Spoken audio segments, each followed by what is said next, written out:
앞에서 차분과 미분 공부하고 그 다음에 함수의 곱의 미분, 함수의 합의 미분 이런 거 다 공부했죠. 그리고 나서 코사인 세타의 미분, 사인 세타의 미분까지 공부를 했습니다. 이제 드디어 물리에 대한 거를 준비할 이제 준비가 됐습니다. 물리에서는 맨 먼저 물체의 운동을 다룹니다. 물체의 운동을 다루는 양 중에서 중요한 것들을 이 시간에 어떻게 다룰 것인가 하는 걸 공부하도록 하겠어요. 처음에 한번 질문부터 시작해 보겠습니다. 다음 중 운동을 기술하는 물리량이 아닌 것은? 물체 운동이라고 하는 것은 이 물체가 여기서 저기까지 가고 막 이러는 겁니다. 자, 그러는 걸 기술할 때 이 중에서 물체의 운동을 기술하는 게 아닌 건 어떤 것일까? 위치, 변이, 속도, 가속도, 힘. 이 중에서 물체가 직접 이동하는 것을 기술하는 것은 위에 있는 네 가지입니다. 힘은 물체의 운동을 바꿔주는 원인이 되겠어요. 그래서 속도가 바뀌는 원인이 힘인데 직접 물체의 운동을 기술하는 양은 아니겠습니다. 그래서 이번 주에는 이번 제3강에서는 자, 위치, 변이, 속도, 가속도를 어떻게 다루는가 하는 것을 잘하는 것이 우리의 목표입니다. 먼저 위치 벡터부터. 자, 위치는 벡터로 표현되는데 위치 벡터부터 공부하겠습니다. 위치 벡터는 우리 이미 정의했습니다. 기억납니까? 위치 벡터는 어떻게 정의가 됐었습니까? 물체의 위치를 표시하는 것인데 이 물체의 위치를 표시하기 위해서는 맨 먼저 무엇을 정해줘야 되냐면 기준계를 정해줘야 됐습니다. 기준계를 정한다고 하는 것은 무엇이었습니까? 원점과 좌표축을 정하는 거였죠. 그래서 위치 벡터는 어떻게 정의됐냐면 우리 위치 벡터는 R하고 화살표를 써서 표시했는데 위치 벡터는 바로 내가 정한 기준계의 원점에서 물체의 위치까지 그린 벡터입니다. 여기서 내가 기준계를 이렇게 정했습니다. 기준계는 어떻게 정합니까? 내 마음대로 정한다고 그랬죠. 내 마음대로 정한다는 건 어떻게 한다고 그랬습니까? 원점을 편리하게 정하고 좌표축의 방향도 편리하게 정하는 거. 이게 이제 기준계를 내 마음대로 정한다고 그랬어요. 네, 그리고 지금 물체는 여기 있다라고 한다면 어떻게 됩니까? 위치 벡터란 원점에서 물체까지 그린 벡터. 이것이 바로 위치 벡터라고 했습니다. 여기서 걱정이 하나 생깁니다. 어떤 걱정이냐면 원점은 내가 정한다고 그랬어요. 내가 마음대로. 그래서 한 가지만 정하는 게 아니라 다르게 정할 수도 있겠습니다. 그래서 원점을 저기 어디 다른 데다 정해놨어요. 그런다면 위치 벡터는 어떻게 될까? 이런 의문이 듭니다. 그래서 이렇게 정했습니다. 그러면 어떻게 됩니까? 위치 벡터가 어떻게 됐어요? 네. 새로운 기준계에 대한 위치 벡터는 이렇게 바뀌었죠. 처음 위치 벡터입니다. 그러면 이 두 위치 벡터가 같은 벡터입니까? 다른 벡터입니까? 네, 이 두 벡터는 크기도 다르고 방향도 다릅니다. 그래서 당연히 다른 벡터다 이렇게 이야기할 수가 있겠어요. 그렇지만 네, 원점이 바뀌면 위치 벡터가 바뀌는데 괜찮을까? 걱정됩니다. 괜찮습니다. 이건 무엇이냐면 위치 벡터를 대표하는 숫자가 지금 바뀐다라고 하는 뜻입니다. 이 위치 벡터의 숫자를 바뀌더라도 물체의 운동을 기술하는 데는 전혀 관계가 없습니다. 예를 들어서 기차가 대전을 지나가고 있어요. 그러면 서울역을 중심으로 한다면 기차가 지금 200km에 가 있습니다. 대전역을 중심으로 한다면 0km에 있죠. 그래서 한 번은 서울을 중심으로 할 때는 200km에 가 있고 대전을 중심으로 할 때는 0km에 가 있더라도 기차가 어떻게 갔는지를 이해하는 데는 전혀 지장이 없습니다. 숫자만 다를 뿐이지만 이 기차가 어디에 있는지는 알 수가 있습니다. 내가 지금 원점이 어디 있는지를 알 수 있기 때문입니다. 그것과 더불어서 더 근본적인 이유에서도 걱정하지 않아도 됩니다. 사실은 물체의 운동을 기술하는 데 기본이 되는 벡터는 이 위치 벡터가 아니라 무엇이냐면 변이 벡터입니다. 이 변이 벡터는 어떻게 정의되어 있었습니까?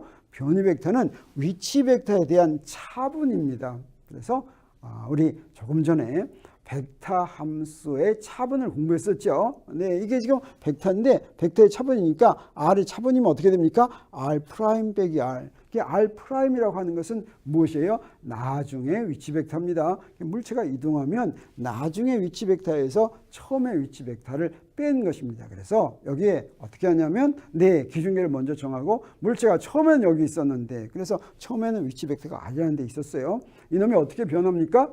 합니까? 내가 막 이동했죠. 이동해서 여기까지 왔습니다. 그러면 변이 벡터란 처음 위치에서 나중 위치까지 이렇게 직선으로 그린 벡터를 변이 벡터라고 한다라고 하는 거 우리가 배웠습니다. 그러면 우리 또 궁금합니다.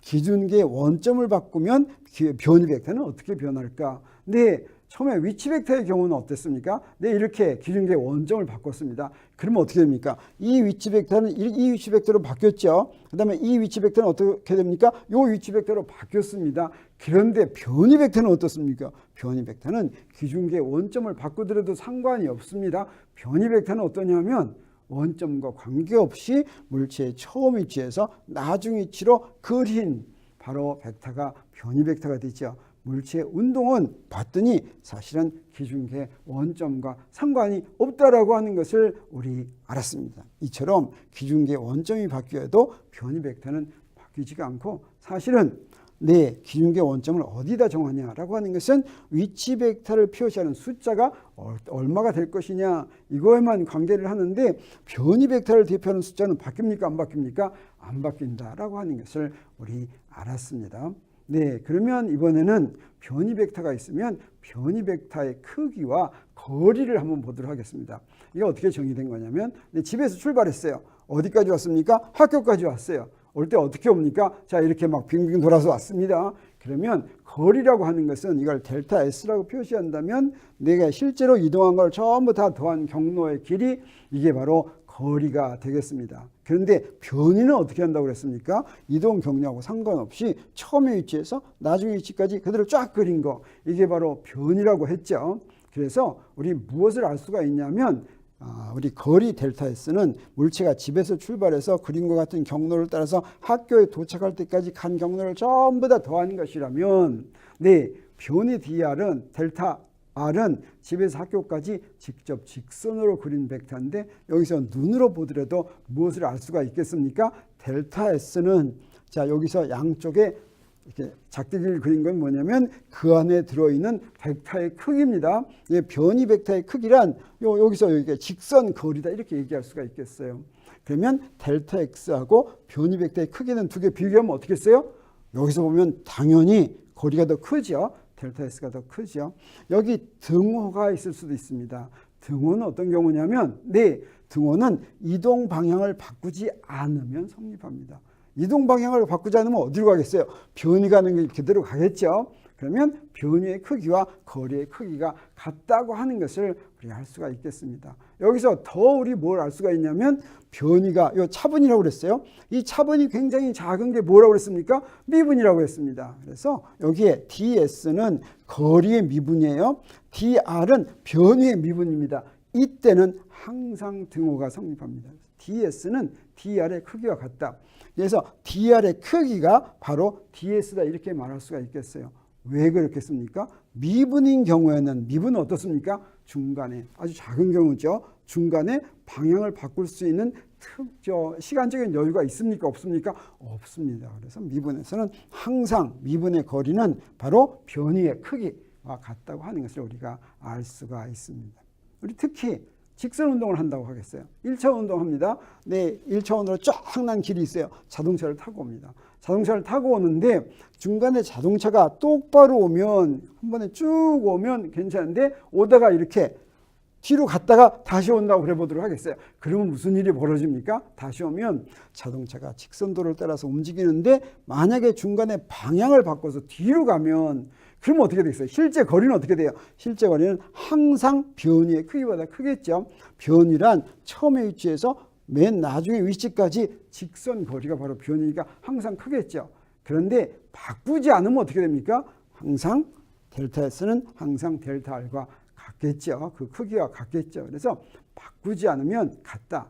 그렇지만 미분인 경우에는 어떻습니까? 네, 델타 L의 미분이 DR이 되고 델타 S의 미분이 DS가 되는데 이게 DR과 DS의 경우에는 바꿀 틈이 없으니까 차분이 미분이 되면 중간에 방향을 바꿀 틈이 없기 때문에 항상 어떻습니까? 델타 S는 델타 L보다 크거나 같은데 이게 미분으로 갈 것 같으면 항상 같다라고 하는 것을 우리가 알겠습니다.